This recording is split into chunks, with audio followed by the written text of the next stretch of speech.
ఇల్లంతా వెళ్తున్నాను, ఇక్కడ కూర్చున్నావా?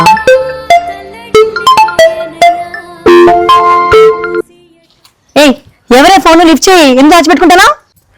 అక్క అది ఎవరు లేరక్క. ఎవరు లేదంటే కట్ చేస్తావు. ఎవరు చెప్పు ఫస్ట్. అక్క నేను మోసపోయినాను అక్క. ఏంటి మోసపోయినవే? ఏంది చెప్పి సావే. మా ఫ్రెండ్ గణేష్ ఉన్నాడు కదక్క. ఏం మీరు చెప్పి సావే. ఎందుకు సగం సగం చెప్తావు? నాకు ఇక్కడ ఆటాకు వచ్చేటట్లుంది. అయ్యో నువ్వు అనుకున్నట్టేం కాదక్క. మా ఫ్రెండ్ గణేష్ వాళ్ళ అమ్మకి హెల్త్ బాగాలేదని చెప్పేసి వేరే వాళ్ళతో ఫైనాన్స్ లో డబ్బులు ఇప్పించినాను. ఇప్పుడు చూస్తే ఫోన్ ఎత్తట్లేదు అక్క. నా నెంబర్ బ్లాక్ లిస్ట్ లో పెట్టేసినాడు. ఇప్పుడు వాళ్ళేమో నాకు ఫోన్లు చేసి సతాయిస్తున్నారక్క. ఇప్పటికిప్పటి 3 లక్షలు ఎక్కడి నుంచి తీసుకురావాలి నేను? ఇంటికి ఎవరు తెప్పించుకున్నావే? అక్క వాళ్ళే వస్తున్నారు అక్క ఇంటి దగ్గరికి. ఆడపిల్లల కప్పి ఎద్దంటే విననే వినవు. యాడ కొంప? అదే కొంప ఆడే ఉంచుడు ఆయమ్మ. ఏమ్మా ఎన్నిసార్లు ఫోన్లు చేయాల నీకు? ఫోన్లు చేస్తే బ్లాక్ లిస్ట్ లో పెడతావు మాట అంటే. అన్నా ఇదిగోన్నా, ఇంటి దగ్గర గొడవ చేయదండి. మీకు 3 లక్షలు నేను ఇస్తాను.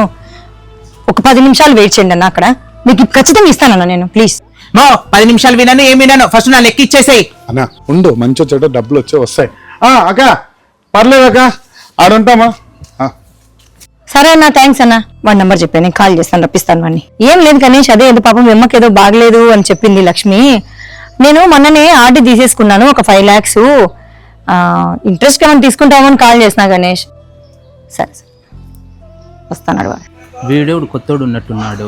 ఏదో తిక్కుగొరగాడు ఉన్నట్టున్నాడు. పనులు తీసుకొని పోతున్నాడు, ముంచుతారు ఇంకా లక్షలకి. అయ్యో ఇవన్నీ ఎందుకు గణేష్? ఆత్మీయుల ఇంటికి ఆలయానికి ఉత్తచేలతో పోగుదక్క. ఇప్పుడే మీ పేరు మీద అర్జెంట్ చెప్పించుకుని వచ్చిన.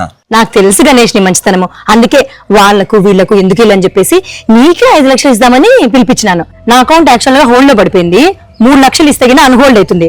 ఆ 5 లక్షల పాటు ఇంకొక 2 లక్షలు ఉంది. నువ్వు 3 లక్షలు ఇచ్చినావు అనుకో, ఇప్పుడు ఉంటే గినా మొత్తం 7 లక్షలు నీ అకౌంట్ లోకి అట్లనే ట్రాన్స్ఫర్ చేస్తానప్ప. చూడు ఆలోచించుకో, వేరే వాళ్ళు కూడా వెయిట్ చేస్తున్నారు గణేష్. ఈ 7 లక్షలు కూడా ఎరగొట్టేదే కదా. 10 నిమిషాలు ఇస్తానక్క. థ్యాంక్స్ అప్ప. దాన్ని సాయంత్రానికంతా అకౌంట్ లోకి ఇస్తాను. దో పోతుందని మాత్రం ఇంట్రెస్ట్ ఇయ్యాలా. 1.5 అయిందక్క. 3 రూపాయలు ఇస్తాను మీకు ఇంట్రెస్ట్. నువ్వు నా సొంత అక్క అక్క కన్నా ఎక్కువ. చూసినావా, వాడు 7 లక్షలు ఆశ చూపేసరికి 3 లక్షలు ఇస్తున్నాడు. వాడు 7 లక్షలు కూడా ఎగరకూడదన్న ప్లాన్ లోనే ఉన్నాడు. వానికి ఇస్తానా ఇంకా నేను? అనే ట్రెండ్ అన్నా, పోదాం. మీకు 3 లక్షలు అకౌంట్ ట్రాన్స్ఫర్ చేసినాను. మా చెల్లెలు ఇంకా బాధ పెట్టకండి అన్న. మాకు ఎప్పుడు డబ్బులు కూడా ఇవ్వకండి మీరు.